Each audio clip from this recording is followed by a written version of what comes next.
Assalamualaikum warahmatullahi wabarakatuh.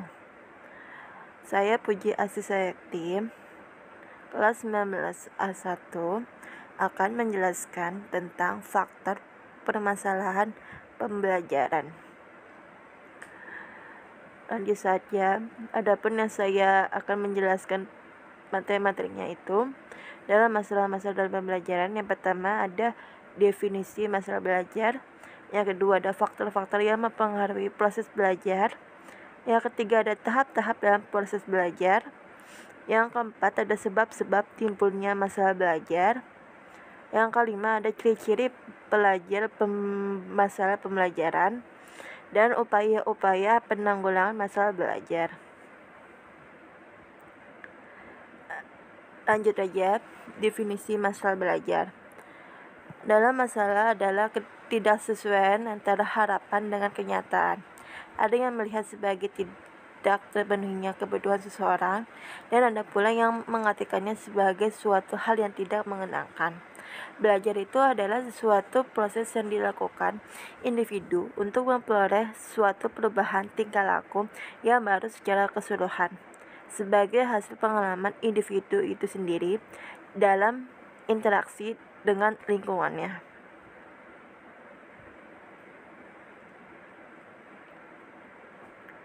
Masalah belajar itu adalah suatu kondisi tertentu yang dialami oleh murid dan menghambat kelancaran proses yang dilakukan individu untuk memperoleh suatu perubahan tingkah laku yang baru secara keseluruhannya.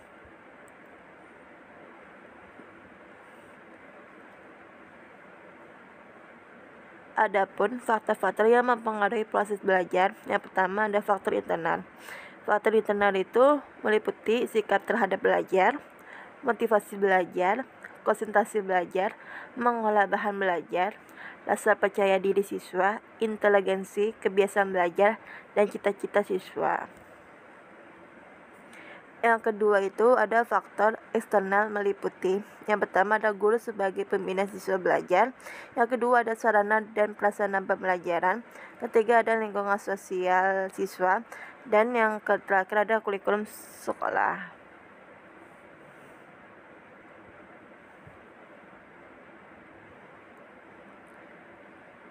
Dalam proses belajar ditemukan 3 tahap, yaitu sebelum belajar, proses belajar, dan sesudah belajar.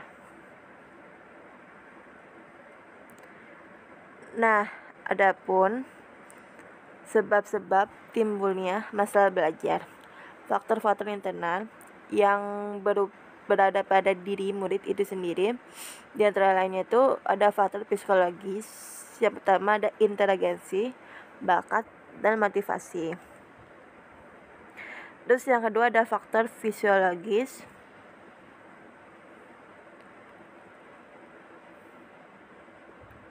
Faktor eksternal atau faktor-faktor yang timbul dari luar diri individu, yaitu berasal dari sekolah, antara lain. Yang pertama ada metode mengajar, kedua hubungan guru dengan guru, guru dengan siswa, dan siswa dengan siswa. Ketiga ada sarana dan prasarana. Terus ada faktor eksternal yang dari keluarga. Yang pertama itu ada keadaan ekonomi keluarga, hubungan antar sesama anggota keluarga, tuntutan orang tua, dan ada juga faktor eksternal yang berasal dari lingkungan masyarakat. Yang pertama itu ada media cetak, komik, buku-buku, pornografi, media elektronik, TV, VCD, video, PlayStation, dan sebagainya.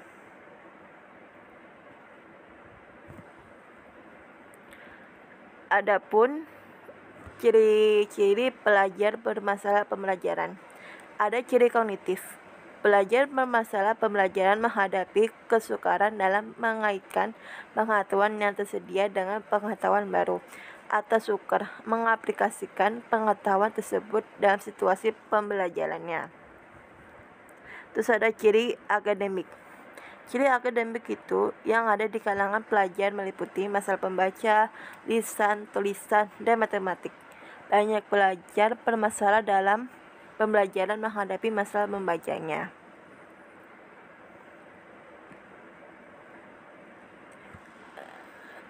Terus ada ciri sosial dan emosi.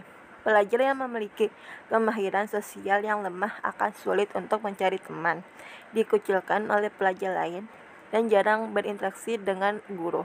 Akibatnya, harga diri mereka pun rendah dan menyebabkan mereka bertingkah laku negatif dan menyakiti orang lain. Terus ada ciri tingkah laku. Sebagai pelajar, pemasa pembelajaran mempunyai masalah mudah terganggu, terlalu aktif dan resah, tidak mengikuti arahan, dan sebagainya. Nah, upaya-upaya penanggulangan masalah belajar.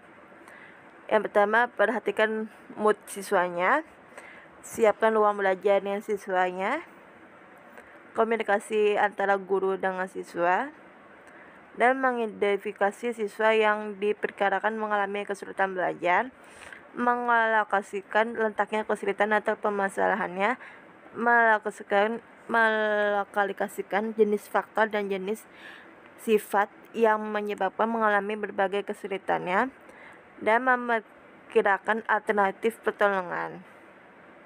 Nah, segitu aja dari menjelaskannya Puji Asih Sayakti.